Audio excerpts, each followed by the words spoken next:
Hi friends, Mr. Kevin here with the Children's Museum of the Lowcountry in Charleston, South Carolina. And I want to show you a fun book about a scientist who loves to learn new things. She's very curious, and her parents sometimes don't understand. It's called Ada Twist Scientist by Andrea Beaty.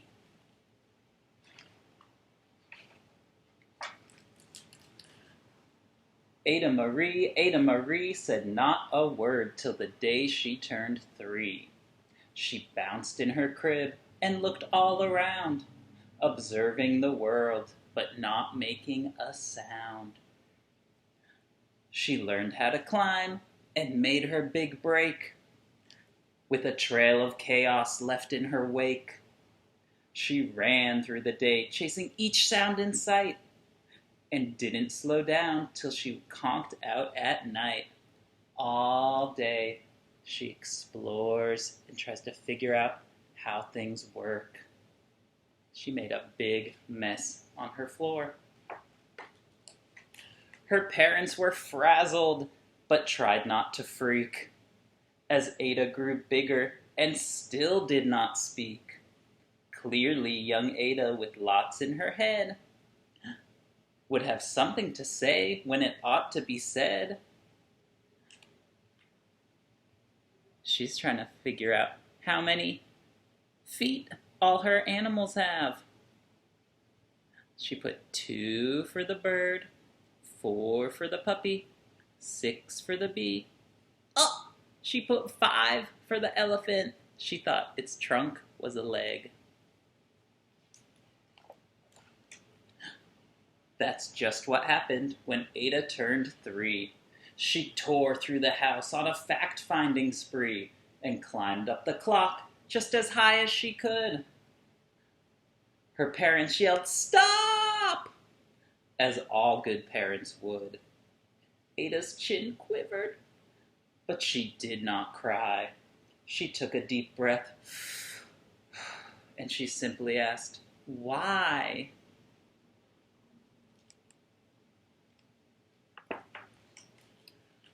Why does it tick and why does it talk? Why don't we call it a granddaughter clock? Why are there pointy things stuck to a rose? Why are there hairs up inside of your nose? She started with why, and then what, how, and when. By bedtime she came back to why again. She drifted to sleep as her dazed parents smiled at the curious thoughts of their curious child, who wanted to know what the world was about. They kissed her and whispered, "You'll figure it out."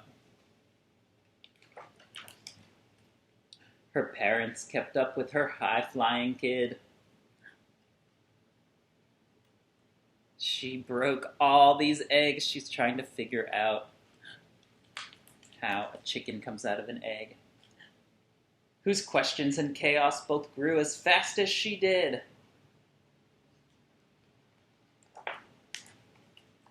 Even Miss Greer found her hands were quite full when young Ada's chaos wreaked havoc at school. But this much was clear about Miss Ada Twist: she had all the traits of a great scientist. She experiments, she questions the world around her, and she makes observations. Ada was busy that first day of spring, testing the sounds that make mockingbirds sing, when a horrible stench whacked her right in the nose. A pungent aroma that curled up her toes. "Zowie," said Ada, which got her to thinking, what is the source of that terrible stinking? How does a nose know there's something to smell? And does it still stink if there's no nose to tell? She rattled off questions and tapped on her chin. She'd start at the start where she ought to begin. A mystery, a riddle, a puzzle, a quest. This was the moment that Ada loved best.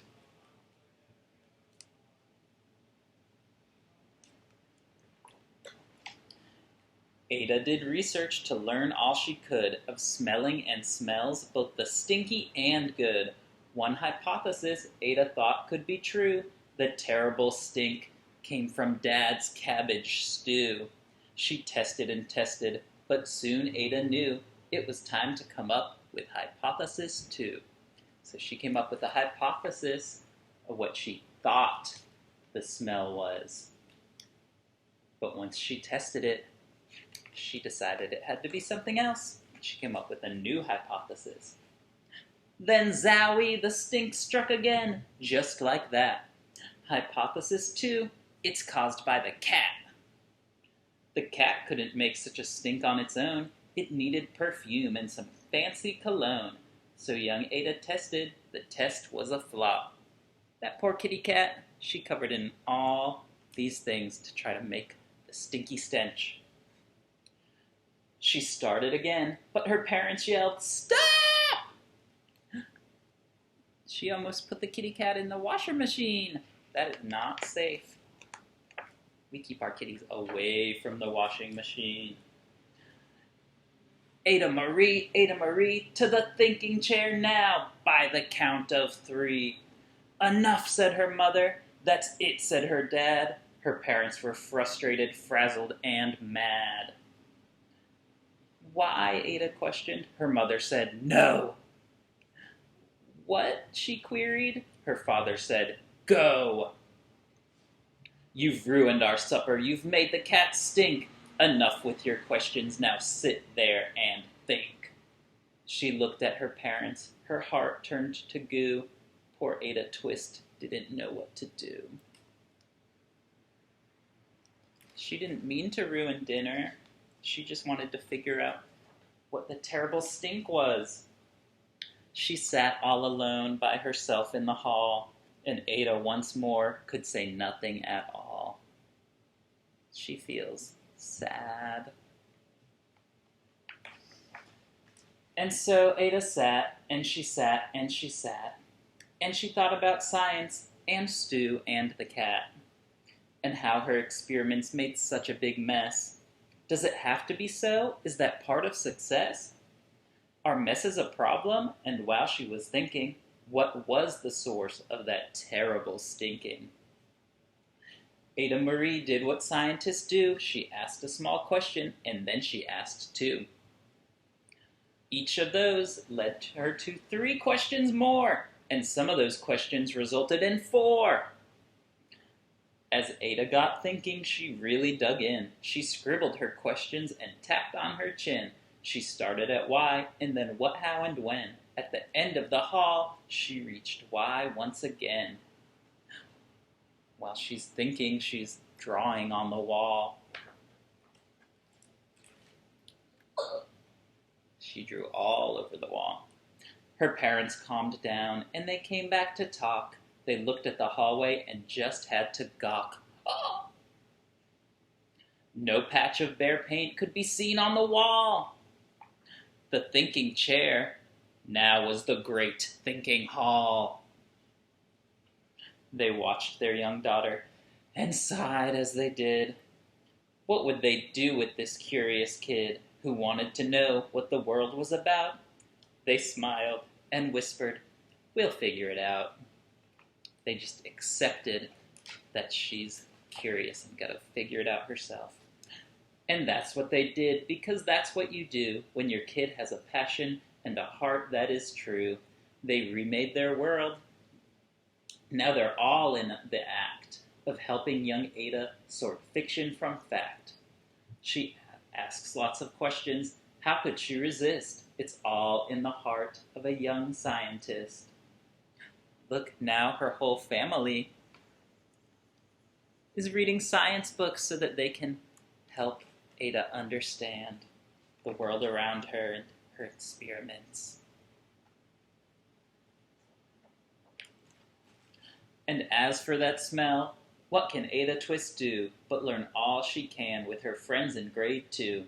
Will they discover the stink that curls toes? Well, that is the question, and someday, who knows? Look, she got all her friends from her class at school to bring in what they thought might be the stinkiest thing at their house so that she could test their hypothesis and see if they could find the stink. She finally figured out what it was. Her brother's stinky shoes.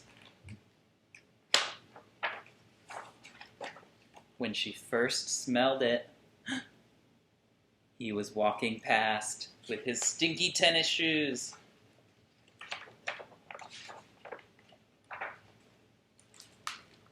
The end. So when you are out and about, or just in your house, you can think about the world around you. You can make observations using your senses, like your sight. You can observe what you see. You can observe what you smell, and what you feel, and what you hear, and sometimes what you taste, but only when you're eating food. And you can make hypotheses. You can think and make predictions about what will happen or what causes something to happen. And then you can test them out. So you can do some fun experiments with your parents. And you can find some experiments to do on our Facebook at ExploreCML. And you can try those experiments out with your grown-ups' help. Bye, friends. Have fun being scientists.